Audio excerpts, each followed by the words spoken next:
I was going to marry a rich man. So now I'm really starting to wonder, because Thurman used to talk about this girl, and she had 2 daughters that I think were teenage. And he said that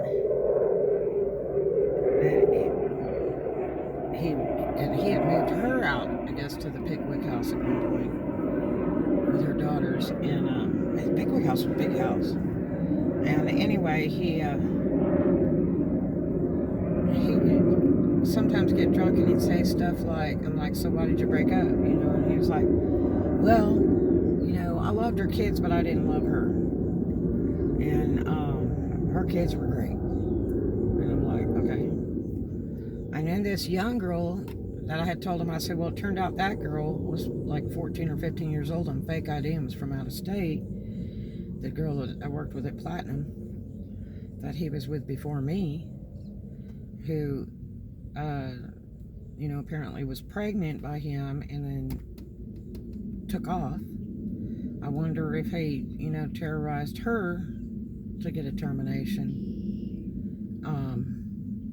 Because she just like up and disappeared, and that diamond necklace was laying on the dresser. And it's funny how that diamond necklace, because he gave it to me, and then he said he really didn't want to give it to me because it was hers, and he was considering getting back with her because he had a little boy. He knew he had a little boy. So probably what happened was the state probably went after him for child support, which he made good money, so it wouldn't have hurt him. But it makes you wonder, because here that girl was a minor, right? Did he threaten to kill her? Threaten to sick all his black guys from Memphis that dump the trash in Memphis, Tennessee? What did he do to that girl? I knew her from work, and she was very sweet and very nice. I didn't know she was dating Thurman, though. Did he do the same thing to her? I want to be married. What was the game? So, anyway, it seemed like every weekend, we'd go to Pickwick House, which was a beautiful place. There were some nice people out there. And it was so far away. Usually we only took one car and all that. He kept trying to push me to sign my Camaro over to him, and I was like, no. I mean, here's a guy with money. He could go buy one. Why does he need mine? I think he needed mine because he wanted to totally cripple me so I wouldn't have any car at all. That's what I think. And, being out in the woods, it's kind of a drive from the security gate of the house. There's a few other houses back in there, but not many. It's all in the woods. There's one little thin road, one little thin paved road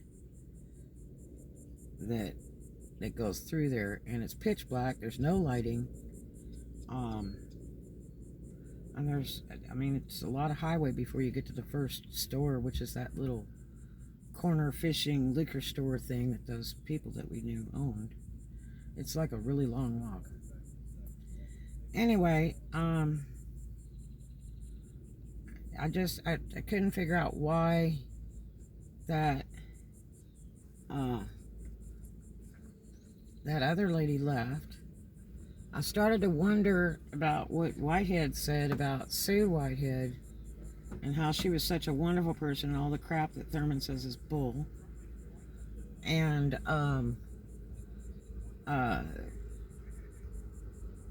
then I thought, maybe if I could get a hold of Sue Whitehead, I'd find out the real deal. Because they never had any kids when he was married to her. And, it was like, he always said, oh, she's a professional hooker, and she fooled me, and all that stuff, and that's all she is a damn hooker. And you say that all the time, mad as hell. Here's another guy going with his bumpers. It might be the same bozo that we saw yesterday that was riding with the damn bumpers in the water. You can always tell people don't know crap about boating. Especially when he's riding that close to the shore and he's not supposed to. He's supposed to be outside those buoys because people can be swimming in and he chopped somebody's kid up riding over him with that outboard. Stupid people. Give him some water and a boat and they're a damn idiot. Like, they're gonna plow this sucker right up on the beach and there's kids out there and stuff. Stupid. So, anyway, it's like a bad movie. So, anyway, I was just trying to figure out a master plan of how I could have the money or go back to work or something. What I was going to do to try to get away from this guy.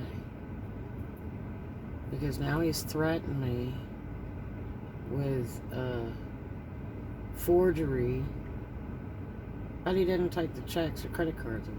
I mean, it's just really scary. And you know, it's like, here, you can have them. You know? And he's like, no.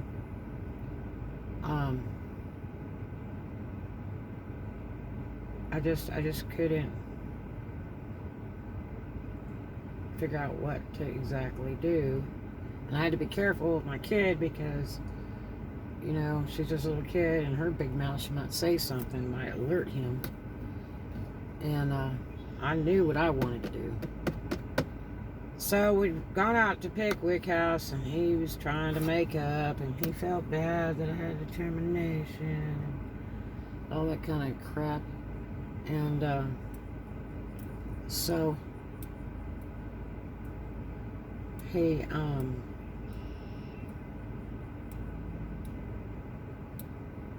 says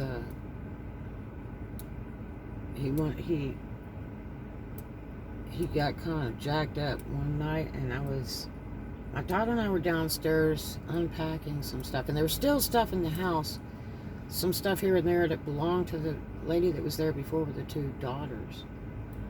And I guess it had been there a couple years. And he never threw it away or anything, you know, or gave it back or whatever. And so we were unpacking some stuff in one of the bedrooms and organizing and all that. And he came down and said, "What y'all doing?" I said, "Just organizing." And so I guess I had gone upstairs and I think my daughter was downstairs playing in her room or something. And he gets really drunk. And he's rolling around on the floor with that damn gold gun. And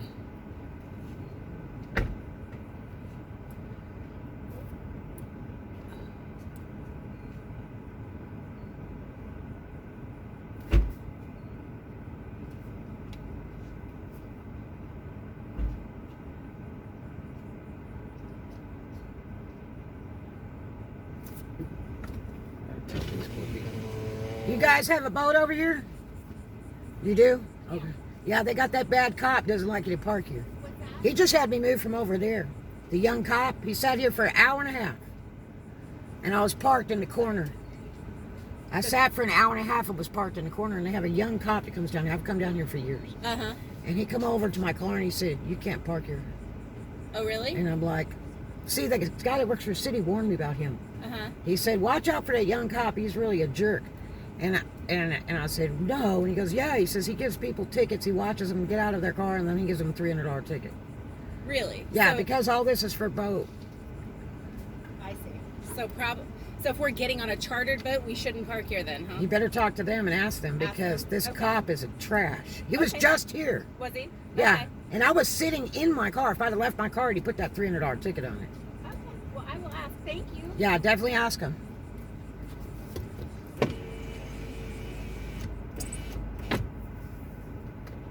They're on a charter boat.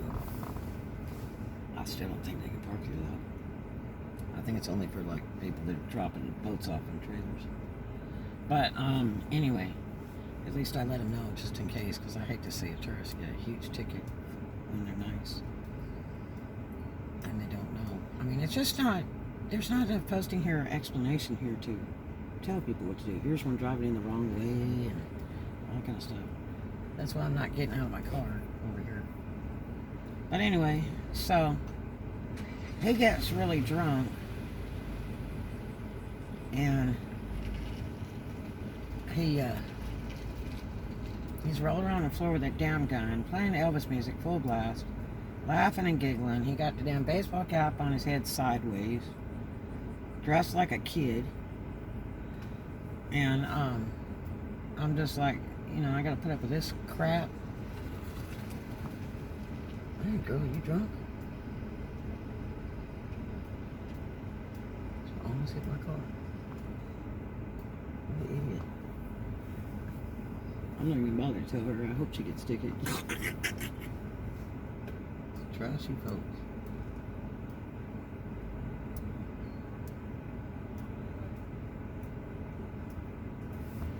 Kids look like they never thought I was going to be born in my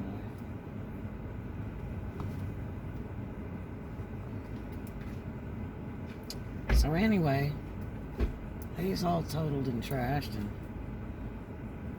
this guy has some scary, goofy damn tattoos in him. He looks like a wuss. Anyway, so I'm like, God, what am I gonna do? You know, should I, you know, try to steal money out of his wallet, or you know, a little bit at a time, or do it all in one shot so I get away? Who can I call? What am I gonna do? And see, the worst part is he gave me that SUV, but it wasn't in my name. And I thought, God, the first time I take that car, he's gonna report it stolen. If he's gonna accuse me of using the bank accounts, then he may accuse me of stealing the car. And we always left my car at the Germantown house. Oh, come here. So I wasn't sure exactly what to do. And it's like my only friend in the world was like Whitehead and supposedly Kathy Stotts and Doc Beery and I Carcourt, Wayne Webb, and so I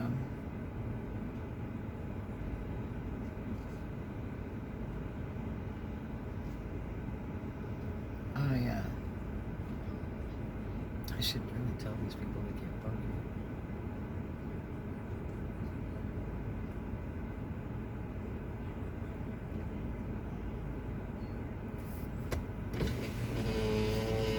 here. Did you guys just put a boat in over here? No. I wouldn't leave that car here. It'd be a $300 ticket, but you choose. Well, that's what I was wondering. The cop was just here, and he's a butthole. Oh, really? First time I met him, and his city guy told me, I've come down here for years. Yeah. And that city guy that comes and handles his park and everything, he says, watch out for the young cop. He is a butt. Yeah, it's like a $300 ticket. He's ruthless. He'll wait for you to leave that car, and then he'll give you a ticket or tow it away. Yeah, it's just... That's why I'm sitting in the car and haven't left the car. Well, I didn't figure, because they have the trailer parking only. They don't have anything designated in this area. Because this is the boat loading ramp area. It's what? This is all the boat loading ramp area. Yeah, all this side. And he was just here, and he's a jerk. But I just thought I'd let you know.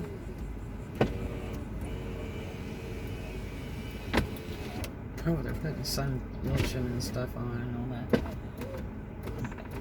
that. She's kind of doofus. Probably shouldn't have said anything. But I hate for somebody to get them $300 ticket from a ruthless punk cop. Because if he sat here for an hour and a half behind me before he dared to get out of the car and walk 20 feet and go, you're in the trailer parking, when I'm way on one side and there's no trailers. There's nothing else better to do. And I was not parked on the trailer parking sign. But anyway, so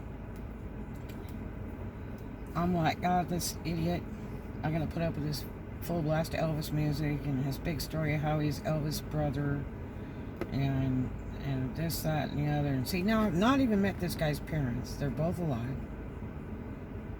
his grandmother died, and he was real close to her.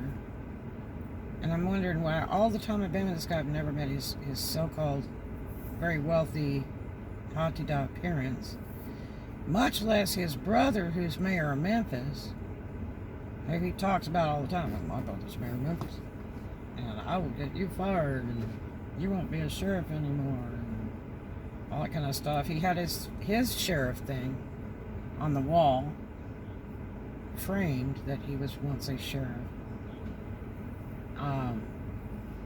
That was kind of handy because the clout that he had. One time we went and we saw Michael Jackson and Elvis' daughter go into the Peabody Hotel. We just happened to be driving downtown Memphis that night, and it was like, I wonder what's going on here, and they had police cars and all this kind of stuff. And so it turned out it was Michael Jackson and Elvis' daughter getting ready to go into the Peabody, and they had escorts and everything, blocked the road, couldn't get through for the traffic, so we just sat there. And he said, I can do anything I want, the sheriffs can't touch me because my brother is the mayor of Memphis. And then even when the sheriff said something, they're like, oh yeah, you're okay, Thurman, don't worry about it. We just sat right in the middle of the street there, parked, watching the whole thing. He's like, you want to watch it? And I'm like, yeah, this is so cool. So he did have a lot of power. People knew him. And we sat through that whole thing, like, you know, a couple hours to see Michael Jackson and Elvis' daughter run in real quick. And it was like, yeah, if Elvis is really live, that sucker will be showing up right now. Because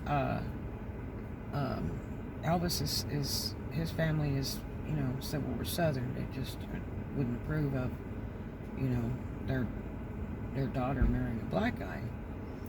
It's just a typical thing in the South. It's a shame, but that's just the way it is. It's the way they raise people in the old country. It's like the whites hate the blacks hate the whites just as well because of the way they're treated. And you know, the blacks were there before the white people. So, yeah. So anyway, I didn't know what to do. I thought, boy, if I could get him where he's drunk enough, then, you know, maybe I could take the car and escape, or, you know, I could just disappear, whatever. I still hadn't quite figured out how I was going to do it, because, you know, it was miles and miles away from where I'd moved from. And didn't even know if I'd had a place to stay if I went back, because I knew a lot of people there. And I may have to lose everything. So he gets more and more drunk, singing Elvis, full blast, rolling on the floor, holding onto that gun like a woman. And I'm hoping he passes out. He gets up, points the gun in my face, and says,